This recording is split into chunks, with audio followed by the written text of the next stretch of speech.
નમસ્કાર ગુજરાતના સૌથી મોટા ઓટીટી પ્લેટફોર્મ બીબી ન્યૂઝ ગુજરાતમાં હું ભૌમિક વ્યાસ આપનું સ્વાગત કરું છું। રાજ્યભરમાં સ્માર્ટ મીટર સામે વિરોધ પ્રદર્શન થઈ રહ્યા છે।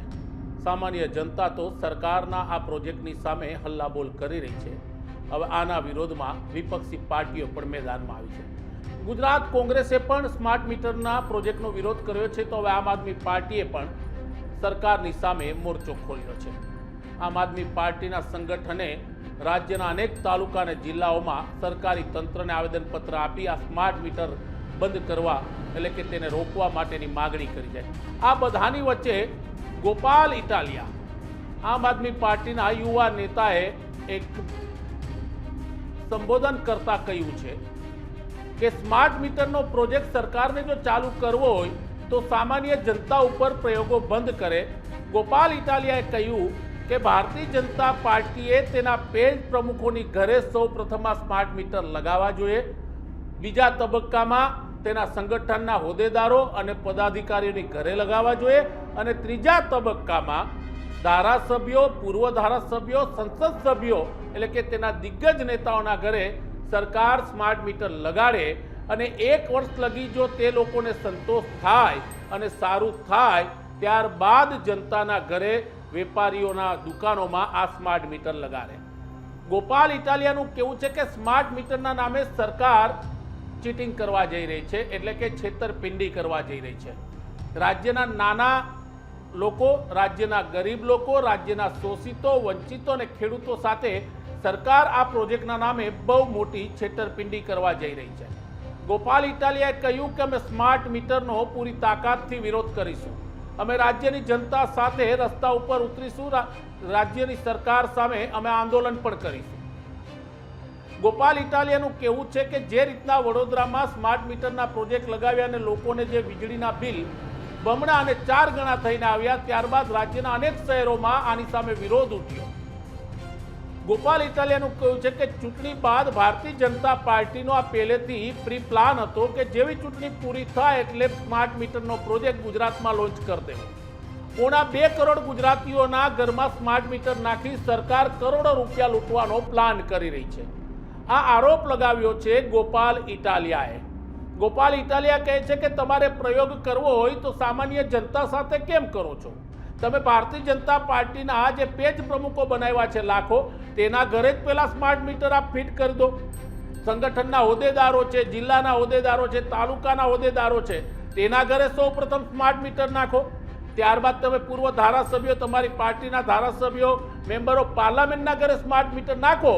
એ લોકોને જો સંતોષ થતો 1 વર્ષ લગી કે ના બિલ બરોબર આવે છે, સ્માર્ટ મીટર સારા છે, તો ત્યારબાદ તમે ગુજરાતની જનતાના ઘરે સ્માર્ટ મીટરના પ્રોજેક્ટનું અમલીકરણ કરો।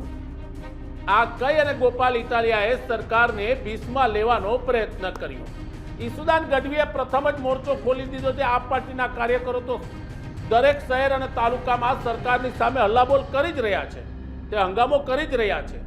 હવે ગોપાલ ઇટાલિયાના નિવેદનથી ભારતીય જનતા પાર્ટીની ગુજરાત સરકાર ખરેખર ભીસમાં આવે છે કે નહીં તે જોવાનું રહ્યું। કે આ સ્માર્ટ મીટરથી જનતાને ખૂબ ફાયદો થશે, ગ્રાહકોને સારું થશે વગેરે વગેરે વગેરે।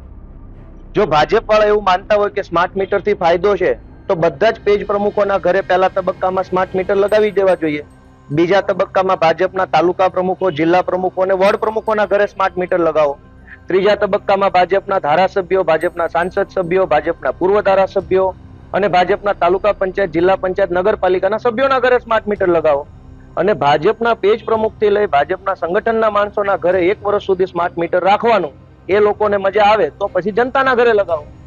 જનતાના ઘરે સ્માર્ટ મીટર લગાવવા છે પણ ભાજપ વાળાના ઘરે સ્માર્ટ મીટરો નથી લાગતા। શું કામ? કે આ સ્માર્ટ ચીટિંગનો એક રસ્તો છે।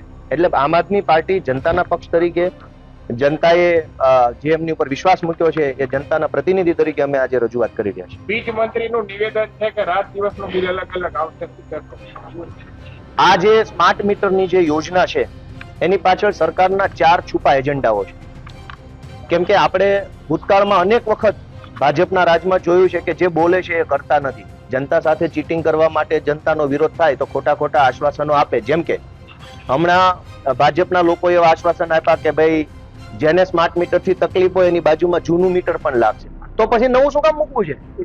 આ તો આ બુદ્ધિ વગરની વાત થઈ, લોજિક વગરની વાત થઈ. ભાઈ એટલા બધા તમે બુદ્ધિ વગરના માણસ છો તો પછી 2 મીટર શું કામ મૂકવા છે? યા તો કોઈ પણ એક મૂકો. તમને તમારા સ્માર્ટ મીટર ઉપર વિશ્વાસ નથી, યા તો સ્માર્ટ મીટરમાં તમને પણ ભરોસો નથી એટલે 2 મીટર મૂકવાની વાત કરો છો. પણ આ સ્માર્ટ મીટરની પાછળ સરકારના 4 છુપા એજન્ડાઓ છે. એક કે 2022માં ભારતની સંસદની અંદર એક કાયદો લાવવામાં આવ્યો, electricity amendment act, amendment bill. આ ઇલેક્ટ્રિસિટી એમેન્ડમેન્ટ બિલ લાવી અને મૂળ કાયદો 2003 નો વીજળી અધિનિયમ છે એની અંદર સંશોધન કરવામાં આવ્યું. અને સંશોધનથી શું ફેરફાર કરવામાં આવ્યો કે હાલમાં આખા દેશની અંદર વીજ વિતરણ કંપની, એટલે એને ડિસ્કોમ કહેવાય ઇલેક્ટ્રિસિટીની ભાષામાં, ડિસ્કોમ કંપનીઓ માત્ર સરકારી હોય છે, જેમ કે પીજીવીસીએલ, ડીજીવીસીએલ, યુજીવીસીએલ. આ સરકારી અર્ધ સરકારી કંપનીઓ છે. એક એક કસ્ટમરના ઘર સુધી વીજળી પહોંચાડવાની જવાબદારી અને સત્તા માત્ર સરકારી કંપનીઓને છે.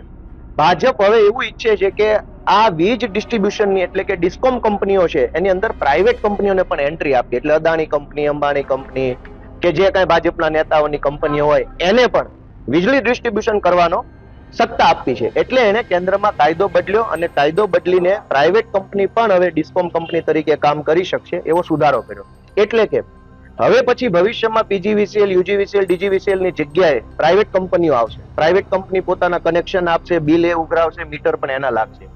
પણ પ્રાઇવેટ કંપનીઓ આવતા વેત જ કરોડો રૂપિયા કમાઈ શકે એટલા માટે એડવાન્સમાં તૈયારીના ભાગરૂપે આ સ્માર્ટ મીટર અત્યારે સરકાર નખાવે છે. કેમ કે અત્યારે પીજીવીસીએલ, ડીજીવીસીએલ સરકારી કંપની છે. સરકારી કંપનીઓના માધ્યમથી એક વખત સરકારી મીટર નખાવી દીધા પછી પાછળથી પ્રાઇવેટ કંપની આવી જશે. એ મીટરનું બિલ રીડિંગ કરવાનું બધી જ વ્યવસ્થાઓ પ્રાઇવેટ કંપની પાસે છે. આ સ્માર્ટ મીટરો પાછળનો સરકારનો એક બીજો બદ ઇરાદો છે. પહેલો કે પ્રાઇવેટ કંપનીઓ લાવવા માંગે છે. બીજો બદ ઇરાદો કે કેન્દ્ર સરકારના વીજળી મંત્રીનું ઓફિશિયલ નિવેદન છે કે સરકાર એવું વિચારે છે કે દિવસે વપરાયેલી વીજળીના યુનિટનું બિલ અલગ આવે અને રાત્રે વપરાયેલા વીજળીના યુનિટનું બિલ અલગ આવે. આ કેન્દ્ર સરકારના મંત્રીનું નિવેદન છે 2022માં. મંત્રી એવું કહે છે કે દિવસે જેટલા યુનિટ વીજળી વાપરશો એનું બિલ ઓછું આવશે થોડુંક, રાત્રે જેટલી વીજળી વાપરશો એનું બિલ વધુ આવશે. તો ગાંડા માણસને એટલી ખબર પડે કે રાત્રે વીજળીની વધારે જરૂર પડે, રાત્રે લાઇટ પણ જોઈએ, પંખો પણ જોઈએ. દિવસે લાઇટ ન જોઈએ, ખાલી પંખો જોઈએ. તો સરકારને રાતનું બિલ અને દિવસનું બિલ અલગ અલગ લાવવું છે, રાત્રે વધુ બિલ કરવું છે અને દિવસે થોડુંક 1 રૂપિયો કે જે કાંઈ એમની યોજના ઓછું કરવું છે. હાલના જે મીટર છે એ એટલા સ્માર્ટ નથી કે એને મીટરને પોતાને ખબર પડે રાત પડી ગઈ કે દિવસ પડી ગયો. સરકાર સ્માર્ટ મીટરોની અંદર એવી વ્યવસ્થા લાવવાની છે કે જેનાથી મીટર પોતે જ રાત્રે કેટલા યુનિટ વપરાયા એ અલગ નક્કી કરશે અને મીટર પોતે જ દિવસે કેટલા વપરાય એ નક્કી કરશે અને એના આધારે રાતનું બિલ અલગ ને દિવસનું બિલ અલગ લાવવામાં આવશે. આ કેન્દ્ર સરકારના વીજળી મંત્રીના શબ્દો છે જે ગુજરાતના તમામ ટીવીમાં અને અખબારમાં વર્ષ 2022માં અને 23માં છપાઈ ચૂક્યા છે.